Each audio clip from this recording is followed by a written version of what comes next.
प्रश्न 21. आकृतीमध्ये किती घनठोकळे आहेत? तर आपल्याला आकृती मी काढण्याचा प्रयत्न केलेला आहे, तरी पण आपल्याला या आकृतीमध्ये समजून जातील. त्याचे आपल्याला घनठोकळे मोजायचे आहेत. तर पहा, आपण मागच्या प्रश्नामध्ये पाहिला होता की इथं हा एक घनठोकळा आहे, तर इथं ह्याच्यावरती एक गेला म्हणजे इथं 2 आहेत आणि इथं हा 1 आहे, इथले 2 आहेत, इथं 2 आहे, ह्याच्यावरती 1 गेला म्हणजे हे किती आहेत? हे 3 आहेत. तर आता मला सांगा, 2 आणि 1 3 आणि 3 आणि 3 हे 6, म्हणजे ह्या ठिकाणी 6 ठोकळे आहेत आणि ह्या ठिकाणी हा 1 आहे, इथले 2 आहेत. आता इथं 3 आहेत, पण आपण इकडं त्याचे मोजले होते म्हणून ते सोडून द्यायचे. आता इकडचे किती आहेत? हे 3 आहेत. तर इकडचे 6 आणि इकडचे 3, हे 6 आणि 3 किती झाले? 9. आणि हा 1 ठेवलेला आहे. 9 आणि 1 10. म्हणजे या ठिकाणी 10 कुठे आहेत? तर पर्याय क्रमांक 4 मध्ये 10 आहे. तर आपलं हे उत्तर राहील पर्याय क्रमांक 10. तर आकृतीमध्ये एकूण घनठोकळे 10 आहेत.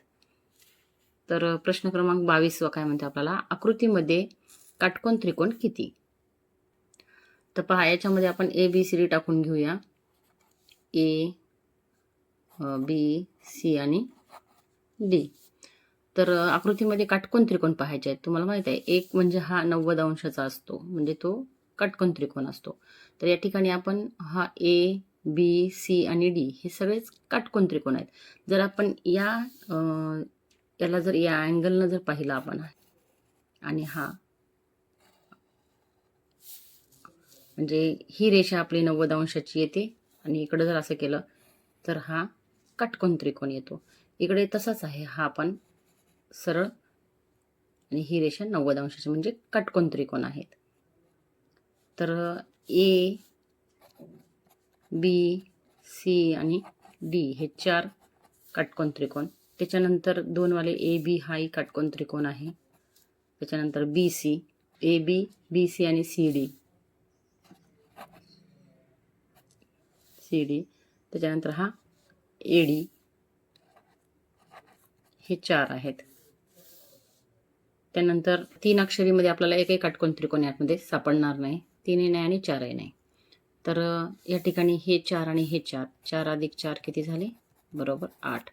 तर 8 काटकोन त्रिकोण या ठिकाणी या आकृतीमध्ये लपलेले आहेत. तर पर्याय क्रमांक 1 हे आपलं उत्तर राहील. प्रश्न क्रमांक 23 मध्ये ही आकृती दाखवलेली आहे. सोबतच्या ठोकळ्यांच्या मांडणीमध्ये एकूण किती पृष्ठे आहेत? तर आता आपल्याला पृष्ठे पाहायचे आहेत, तर ठोकळे पाहायचे नाहीत. आता बघा, हा भाग जो आहे, हा पूर्ण ह्या आकृतीचा इकडचा हा एक पृष्ठ आहे, हा पहिला पृष्ठ. इकडच्याही साईडला तशाच पद्धतीचा त्याचा भाग असेल तर हा दुसरा पृष्ठ आहे. त्याच्या खाली जमीन लगतचा असलेला हा तिसरा पृष्ठ आणि हा वरचा टॉपचा हा चौथा पृष्ठ. आता मला सांगा, जर ही आकृती अशा पद्धतीची इकडे ठेवलेला आहे हा ठोकळा, तर तिकडून तसाच असेल तो. त्याच्यानंतर हा 5वा पृष्ठ आणि तिकडचाही तसाच तो 6वा पृष्ठ, हा 7वा पृष्ठ, त्याच्या इथे आहे तो 8वा पृष्ठ आणि हा 9वा पृष्ठ आणि त्याच्या तिकडच्या साईडकडून तो 10वा पृष्ठ. आलं का लक्षामध्ये? म्हणजे आकृतीला एकूण पृष्ठे 10 आहेत. ते कसे?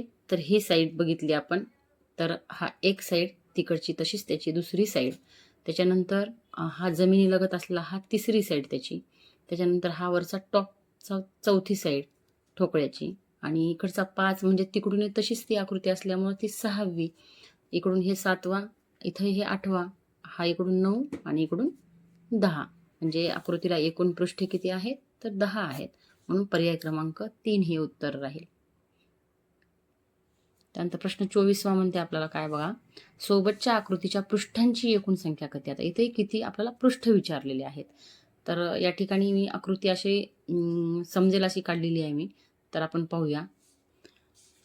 तर पहा, म्हणजे हे आकृतीला एक आकार आलेला आहे ह्या पद्धतीचा, म्हणजे तिकडच्या साईडकडून त्याची रचना असेल, म्हणजे तो एक पृष्ठ झाला आणि याही साईडकडून हा दुसरा पृष्ठ झाला आणि खाली जमिनीलगतचा हा तिसरा पृष्ठ आहे आणि हा चौथा, हा 5वा, हा इकडचा पूर्ण हा 6वा पृष्ठ आहे, हा इकडचा सगळा पूर्ण.